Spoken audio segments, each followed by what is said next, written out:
accept that mental illness can be categorized as any other illness, such as Oh, diabetes, yeah. high blood pressure. Welcome to another episode of The Sharp Edge with Shiki, where we are elevating every aspect of life. As we are in May, we're still going through mental health awareness. And today I have a very, very, very, very special guest with me. I've known her since we were 12. We attended the same high school. So I'll just have her introduce herself.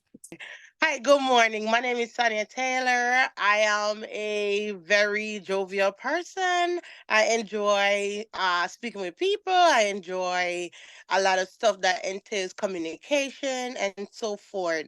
My favorite pastime is sleeping. I'm sorry. But with that said, we could go straight into what we're here for, and I hope you guys enjoy yourself. And as we go more, I'll tell you more about myself. Awesome, awesome. All right, so I know you have a situation going on, or you were diagnosed with a mental health illness. Do you want to tell us what that is, and then kind of explain what it is for some of us who do not know? Okay, sure. Mental illness is having a situation or a diagnosis that you are dealing with a mind battlefield or something that you don't understand physically. It all have to do with the mind, how you think or you act. Basically, it has more to do with the unconscious, the conscious, and everything in a nutshell. But I'll expand more on it as it relates to mental illness. Currently, my diagnosis is schizoaffective disorder. What that is a disorder. It's not bipolar. It's not schizoaffective. It's not schizophrenia, and it's not bipolar. Okay. It is a mixture of both. Mm. So it's not schizophrenia where you have every what they call it again, where you have every symptom of schizophrenia, and it's not bipolar where you have all those diagnoses and those symptoms either. It's a comparison. So first it was bipolar, and then it changed over based on your episodes and stuff like that when it gets to another degree. I'll explain more when I said degree, because each time there is an episode, the Mm-hmm. diagnosis changes depending on Oh. what goes on. So it can be two part. It can be either you're depressed or you're Mm-hmm. in mania. It's called Okay. mania. Okay. What is mania? Mania is when you feel a high. So you feel as if you're um you sometimes you feel as if you're God. You may call yourself God. You may find like you're feeling like you're the higher power. You feel like, oh, I could do anything there is. You're not afraid of Mm. like the government. You're not afraid of security. You're not afraid of the cops. You just feel that high, and it gets you in problem because that time you Mm-hmm. do stuff that is not reality, Right. and that's how you get out of like connect with the real world. Because Gotcha. mental illness causes you to get out of connection with the real world. Right. All right. So, can you share with us how you first realized something was different, like something was off, and what led to your diagnosis? Okay, so first when I realized that something was off was when I was with family, and I wasn't taking showers, I wasn't communicating, I was depressed, and I was very sleepy. And I started to think like something is definitely wrong, but I didn't know what it is. But my mother, she's more advanced. She knows how I am as a Mm-hmm. mother. So she realized that something was off. So one day I was in church and I was singing, I remember, and I blocked out. Mm. So being in the Christian field, they believed that it was a demon possessed situation, which it Of course, wasn't. right? But that's normal for them to think that's what it is. So that was my first episode. I was in church. I didn't know what happened. I was singing. I got crazy, as they call it, quote unquote crazy. But Mm-hmm. I wasn't acting as my normal self. Gotcha. Okay. So, what did they do at that point? At that point, the church people, they didn't understand what was going on. It was a Caribbean, a taboo Caribbean church. They don't Mm-hmm. believe in mental illness at that time. This was about 15 years ago. Okay. So they thought it was demon possessed. So they took me over next door because I was stripping myself. I was shouting.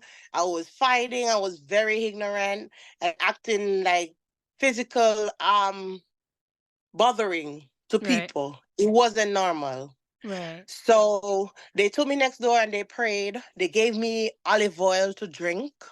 Mm-hmm. And when I went in the hospital, that's how I found out that I was drinking the olive oil because I passed it out in my urine.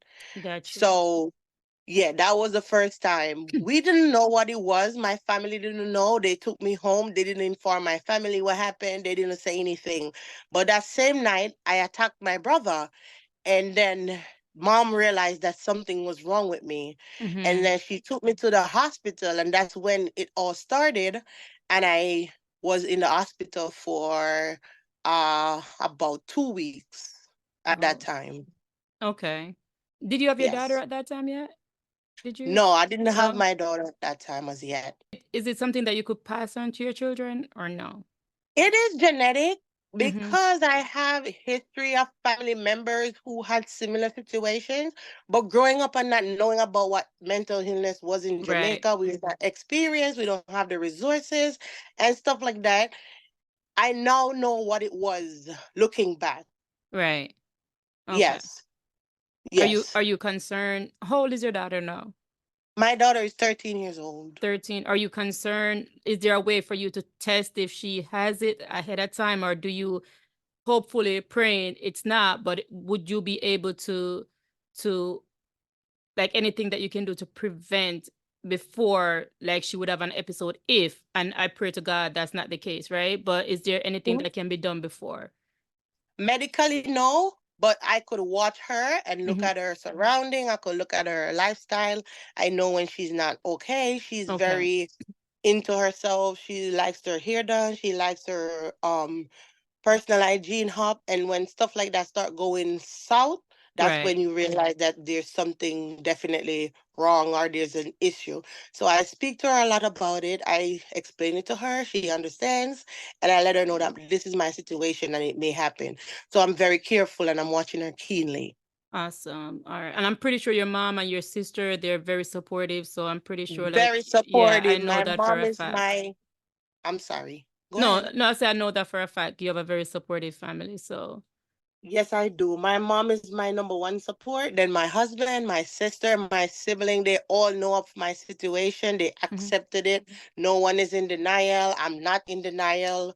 So when I say not in denial, I accept that mental illness can be categorized as any other illness, such as Oh, diabetes, yeah. high blood pressure, cancer, and so forth. So we accepted the fact and we're moving accordingly to make sure that we monitor what goes on, even though it's very hard to pinpoint the situation based on the fact that it's not a physical illness and you Hmm. can't say, oh, the sugar is high or something is high, but you have to watch the behavior with mental illness. Right. It's Okay. So, all about behavior and thinking pattern and how you interact with society on a whole. gotcha. What does a typical day look like for you? And what are some of the biggest challenges you face when it comes to that disorder? A typical day is me writing stuff down and remembering to take my pills and be on task because sometimes it's not so conducive for me to like do all the chores and everything in order. But basically having a plan to take me throughout the day or the week or the month. I have to really plan what I'm doing. I have to stay focus a lot because sometimes I'm all over the place. That's also another side effect from the whole illness and stuff like that. Okay. So you said the pill, are you like, so you're on like a regular medical treatment?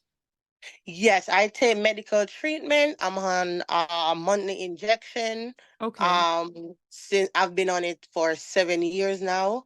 I haven't had an episode in 7 years. that's good. Before, I used to have an episode every year or every 2 year, not taking the medication Okay, um frequently. gotcha. So that's good. So you definitely are there any side effects that you notice going on in taking the medication or no? Yes, there are side effects, but I counteract that with another pill. So it's very hard for me to take the medication at first. Mm-hmm. But then when I realized the problem is not going away and there was a major issue, I had to make my mind up for my daughter and for my Yeah, family and not be selfish and right. take the medication. The side effect I do face is sleeping a lot. That's why I said my pastime is sleeping. I sleep and it allows you to eat. You have a eating disorder, a sleeping disorder, and you can get over that by like taking other medication, taking other precautions like exercising a lot and stuff like that, because you do gain weight on these medications. Okay. All right. So what are some common misconceptions people have about schizoaffective disorder? So the major one, they call you crazy. Yes. I It's think not. like especially where we're from, Sonia, I think that any mental illness is considered like you're crazy or you're mad, right? I think Yes. yeah. So that's the greatest misconception that people have. It's not that you're crazy, it's that something in your brain is not working. So I'm not a doctor. I'm just speaking on behalf of my experience and other Right. people's stories that I've heard, and having this mental illness for about 17 years now. I've known a lot, I've experienced a lot.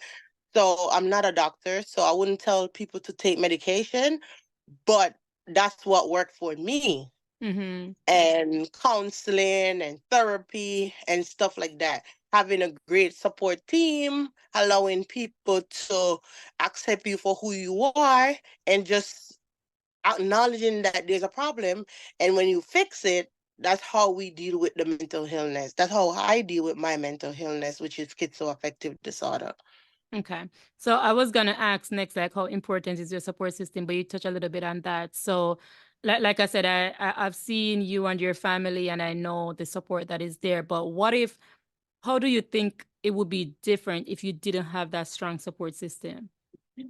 It would have been different because I wouldn't feel as if I have the need to do what I need to do. So, being that I have very important people in my life, I know I'm not alone. And this is not about me, it's all about my community and my family and life and a whole as a person and how we communicate. So, having a support system, if I didn't have it, I would definitely just not be who I am today. Okay. Yes. So I know you're a teacher. How does schizoaffective disorder affect your professional life, or your career, and how do you manage these type of challenges? Okay, so it it varies. So when I say it varies, I did go through a lot while I was in college preparing for this career. I was dropped out of college 100 times, 50 times. But you My did not give bachelor's, up. But you did I not did give not give up. up. Yes. My bachelor's took me 10 years to That's complete. okay. Mm-hmm. Yes, I use support from my mom and stuff like that. So when I'm at work, I already discussed that I don't shun away from the fact that I have a problem or I Mm-hmm. have an illness. So my support team at work is very strong also. My principal, my assistant principal, my counselors, everyone that I work with, I do prep them and tell them that if something goes wrong or if you see me acting funny, don't take it as a disadvantage or don't take it as something embarrassing. It's just who I am, and you can pull me to the side. You can correct me at any time. So if I do spazzle at work, which I don't, but I may raise my voice or I may sound miserable or something, because these are some of the things that happen when you're in a situation that is overwhelming, and work can be very overwhelming. I'm Oh a yeah. um teacher for special needs. I have 12 kids. They're tube fed. they're in diapers, they're in wheelchairs, so that can be a little bit hectic for the day. And Mm-hmm. dealing with my staff and the support that we have to give the kids. So when I'm talking about my career, it is like it's something that I love. So my mental illness does not get in the way so much. But I have to keep telling myself that this is something that I have to deal with regardless of where I am. Okay. I didn't know you teach special needs. I didn't know it was special need. Is it a specific grade or is it like they Yes, put different? I do teach K through 2, Okay. kindergarten through second grade, and it's all the kids from kindergarten to second grade, and it's like a mixture. So some of the kids are in kindergarten, some are in first grade, and some of them are in second grade. Okay. So, I mean, teaching those little kids in general, like without the special need, I can only imagine because I have a 6-year old. She's in kindergarten. And I can't imagine having more than one of her like in the house, except like when my niece come over, they're the same age. But at that time I have like 5 kids and I'm like, oh my gosh, like I'm about to go crazy. I love it though. I love when they're here. But how do like so imagine them not having like a special need and then to deal with 12 kids with special need. How is like a typical day for you on the job doing that? So on the job, I start my day by praying. Yes, I Yes. do pray. I walk in my classroom. I say, Lord, thank you for today. Today we're gonna have a good day. Bless everyone that comes in. Take away whatever is unlike you, and I do my thing just like that, starting my day. That's how my typical day looks like. Mm-hmm. I start my day by greeting the kids at the door. We walk out to the bus. I say good morning. I start talking to them. Some of them are nonverbal and some of them have a few words. So they respond by pictures, symbols, and stuff like that. So my day, a typical day is me just singing lullabies per se for babies, It's a good thing you teaching love them. singing, huh? Yes, I love singing. So I teach them like through songs, I teach them through poems, I teach them through videos and stuff like that. Some of them are like they need one-to-one instruction. So Hmm. my support team, I have 7 adults in my room with me. Okay. And yes. So as the day goes by, we work with the kids one on one. Okay. We help them. So for today, for example, I have a plan for them and I'm gonna like do counting, numbers, symbols, and sand for sensory and stuff like that. So I have to do lesser planning. If I don't plan, I don't know what I'm gonna do for the day. So it takes a lot of planning for me to Hmm. keep the day going with my illness and Right. dealing with work as a teacher. Okay. But you're doing it, Sunny. I'm so proud of you. Like I said, we went to high school, through high school together. I didn't know none of that, but I'm so proud of you for sticking it through, especially with your bachelor's. It took you over 10 years and you still, you were like, I'm doing it. I'm doing it. You did it. No, you're like the class lead, right? Because I think at one point you were like probably one of those 7 people, like an assistant, correct? And then Yes, I was an got assistant and I your got my job. job as a teacher. Right. So I'm so, so, so proud of you for that. Thank So, you. despite the challenges, what are some achievements or positive moments you've experienced on your journey? On my journey, positive moment is my most positive moment for me is my graduations from college. Currently, I'm doing my master's. I'm 2 classes away from completing it, and I'm Yay. very excited. I did my associate, I did my bachelor's, I did a few exams, I did some, like certificates. I got them, and I feel proud of myself. Nice. And with my illness and everything, I feel as if I've achieved so much beyond the fact that I have schizoaffective disorder. Oh, yeah. And I And and I you definitely have achieved a lot. yeah, so it's all um work related, career. I'm career driven. Mm-hmm. I make it very important when I have to do something for someone or for my work or for my family. I'm very family oriented. I Mm-hmm. like doing stuff to keep active because if you don't keep yourself active, your mind strays and it's a battlefield. So it Mm-hmm. gives other space for other stuff. So do positive things and just keep going. That's how I would like. tell you how I deal with my mental illness and everyday life and what I have to do.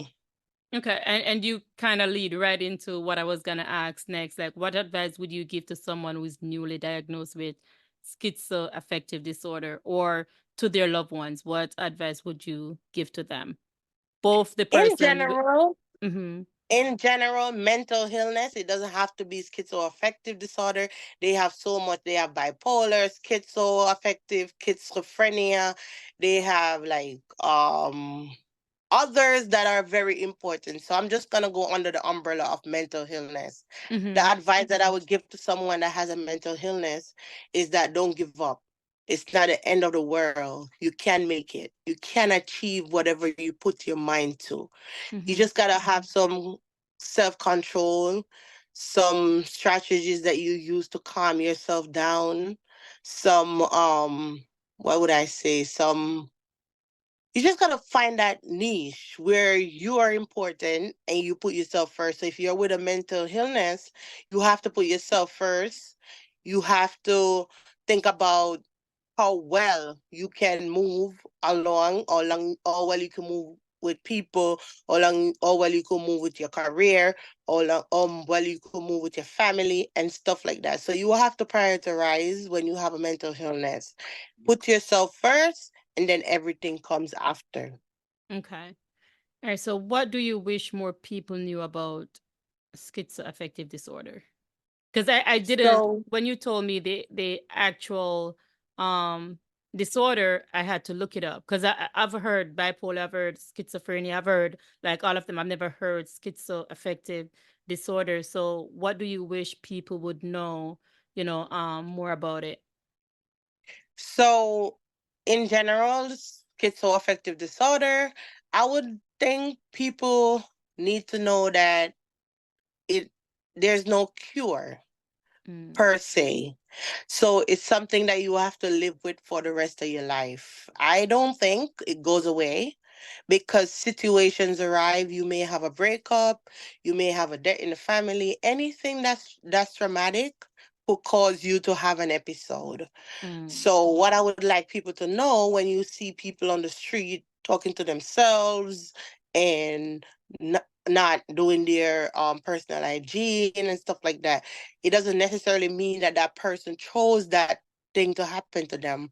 It just happened because it's naturally done. And I would say treat people with respect and mm-hmm. love and kindness, because you don't know what someone may be going through. Oh yeah. I always say, you see someone on the street, good morning, how are you? Good afternoon, good evening. Yep. Something could change that person's perspective on life. You don't know what they're battling with in their mind. You don't know what they're thinking. You don't know what their next move is. You don't know where they live. And so forth. There's so much things to take into consideration when you see people act the way they act with a mental illness. It's just like so traumatic sometimes when you really take the time out to like research it and stuff like that. And I would really like to tell everyone, if you have people in your family that do suffer from some side effects or some symptoms or so, be there for them, support them, show Mm-hmm. them love, and allow them to feel as if they could be comfortable to let you know what they're thinking at some point in their life, because that may save them from a lot of stuff. Oh yeah. I when you mentioned about seeing people on the street and just saying good morning, I have a thing where I compliment people. So I'll be walking and I see a random lady, I'm like, hey, I like your shoes. Hey, I like your purse. I like your hair. Like whatever I see that stand out that I really like, I'm not just gonna be like, just say it just to say it. But if I'm Hmm. walking by, usually I'll look someone up and down real quick and I'll see something that I like and I'll be like, hey, I like Yes. your hair. Just give random people compliments. I do that a lot. Like I love doing it. I love looking and I'll be like, oh, I love your shoes. And if I really, really love it, I'll be like, where did you get it? Right. But I Yes. definitely love to give compliments. So I agree with you. A quick good morning, how you doing, while you're passing someone could definitely turn around their day. They could have been Hmm. going through so much that before that. So I agree Yes. with you, and I do recommend to others, just say good morning, just say how are you, just say I like your shoes, I Mhm. like your hair, just say something. because there are True. times when we're going through some rough times, right? Yeah. We're just walking Try on to the turn road. it around. Oh Yes, yeah. yes. So I Try to definitely. change somebody's Oh perspective. You yeah. never know. Yeah. Simple. Good morning. Hi, how are you? Mm-hmm.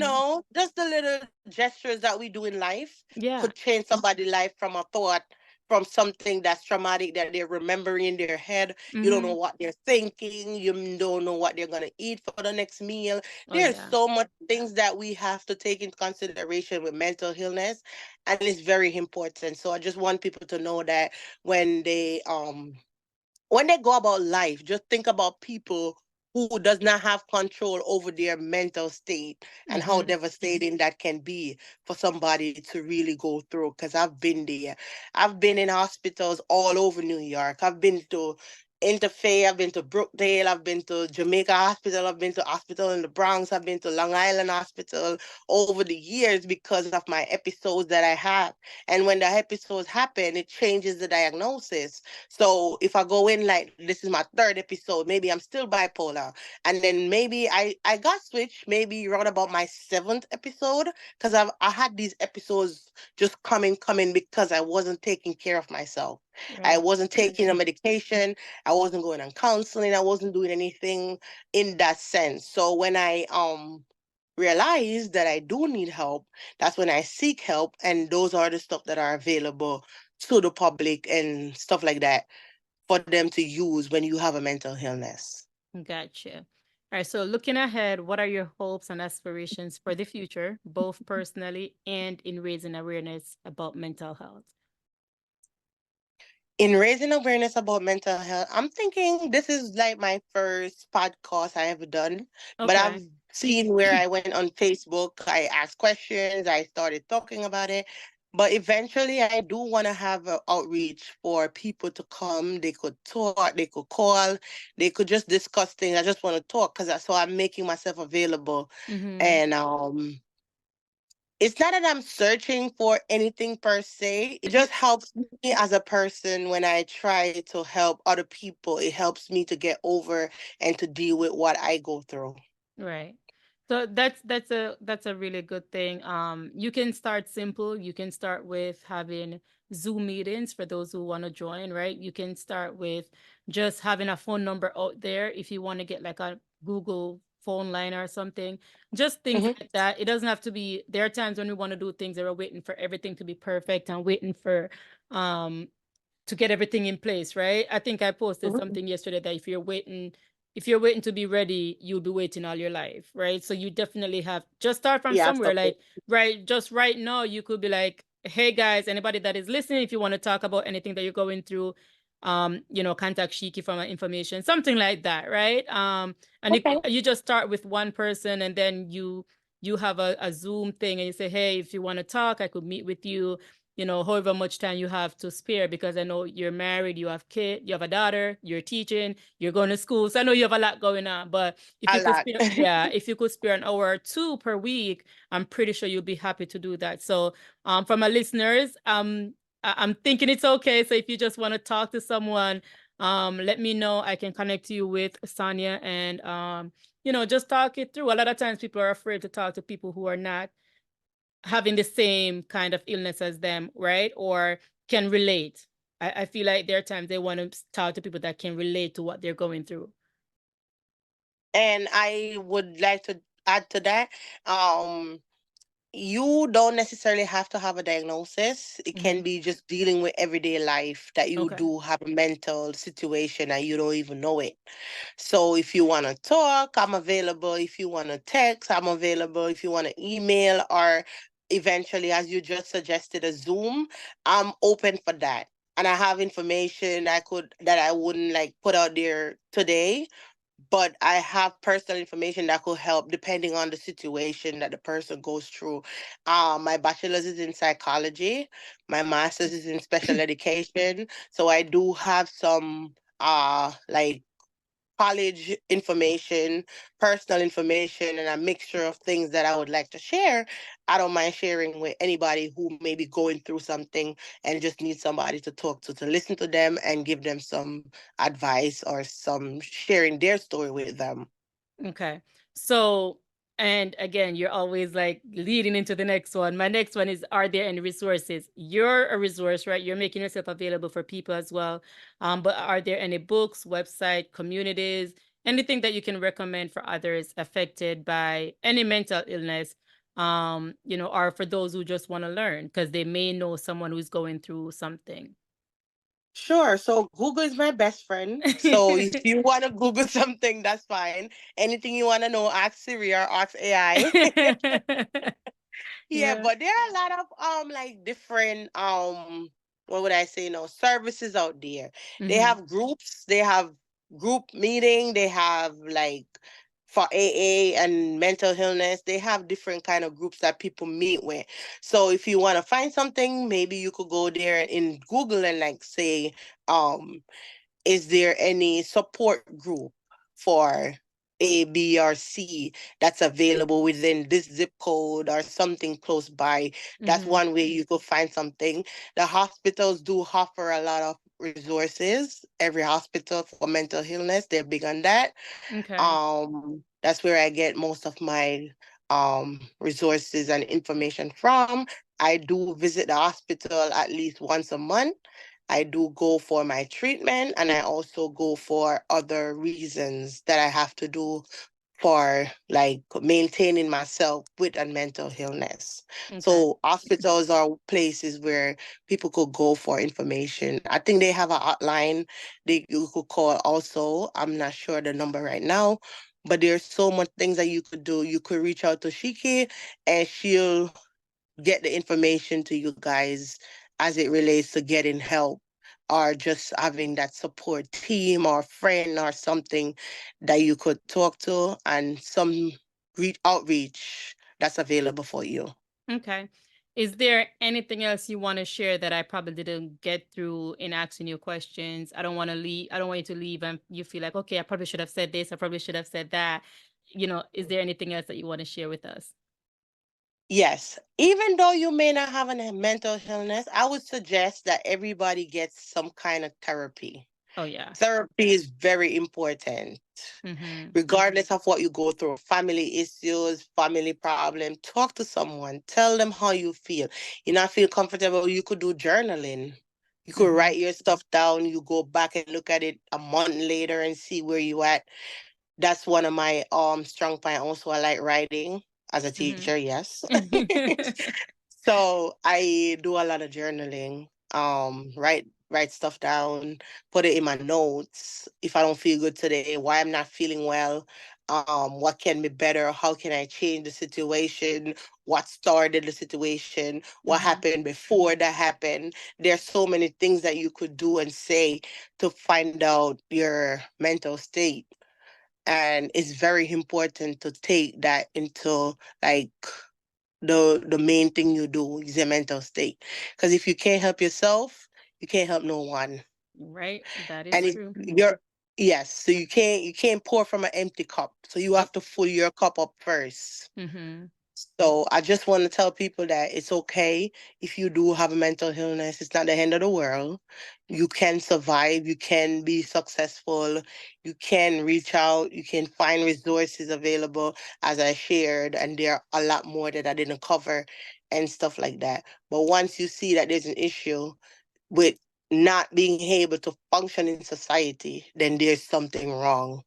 You can't have conversations without getting angry, without feeling irritated. That's something that you could look into and say, oh, maybe I want to like change my perspective on some things. Or, Mm-hmm. it's very important. The simplest things could tell you, oh, you know what? Let me stop and check, do a self check, because I do a lot of self checks as Right. I go along in life. Yeah, and like you said, it's good that we see therapists because at times we don't know that something is wrong, right? You're Hmm. talking to us now because you have gone through maybe something more major than some other mental illness or a lot of us are struggling. A lot of us are struggling with Yeah. something or the other, right? Family issue, um spouse issue, children issue, children giving trouble. We're struggling. People are struggling on an everyday basis. That's normal. So I do last week I had a therapist on last week. Like I do encourage people to see a therapist. You're not crazy because you're seeing a therapist. You're not weak because you're seeing a therapist, right? So definitely seek a therapist, talk to them. Insurance, if you're in the US, especially, insurance covers um a lot of those sessions, if not all, I think. So definitely go out there and take care of yourself. Like Sonia said, you cannot pour from an empty cup, right? You have to make sure you're taking care You of have to make yourself sure. before you can take care of others. All right. And I also want to tell people, stop calling people crazy. They're not crazy. They have a There. problem, and not a problem, but an illness. Right. Yes. Yeah. So, See, I also have to say not a problem because we think right. it's a problem, quote unquote, but there's something that someone is dealing with and Yeah. it needs immediate action. Yeah. And people could reserve to return to a normal, quote unquote, normal life with a Hmm. mental illness. It's not something that you can't function with. You can be successful. You could become the president with a mental illness. It doesn't Oh, yeah. matter to go for the sky with a mental illness. That doesn't stop you from becoming who you want to become and becoming who you are in life. Mic drop. Boom. Right this. All right. All right. Thank you so much. Thank you so much, Sonia, for joining me in another episode of The Sharp Edge with Shiki, where we're elevating every aspect of life. And this is definitely proof that we're elevating every aspect of life. I know we talk about money, we talk about finances, business, all those stuff, but the mental health is where it's at, right? We have to take care of that. And I And want to show my tattoo. what does It it say? says, it says, Flip it the other way. Turn your hand the other way. my Yeah. story isn't over. There And we it's the go. semicolon for mental illness. Semicolon is the symbol for Oh, mental illness. I see. I didn't know that. Yeah, how similar to like how you have the art and you have the cancer and you have other things. The semicolon is the sign for mental illness. I did not know that. I learned something today. And her I mean, story is life not, goes on. Life yes, goes on beyond what you go through. there you go. And her story is not over. And same for anyone that is listening. If you're not struggling, if you're going through some things and whether you were diagnosed or not, it's not over, right? It's not over. There's so much that you can do. Again, take Sonia. She's a teacher. She has a bachelor's, about to finish her master's. She's doing all that with that. All right. So With that, with that. So definitely don't think it's over. Just seek the help. Try to find support in whoever is there to support you and keep it going, right? It's not over. Life is yes, not it's over. not over. I It's love it. not I love over. it. All right. So thank you guys so much. I think I will have another therapist for you guys next week. You'll see if I do or if I don't. And you can catch our podcast on all podcast streaming platforms and here on YouTube. Thank you so much. Ready, set, goals.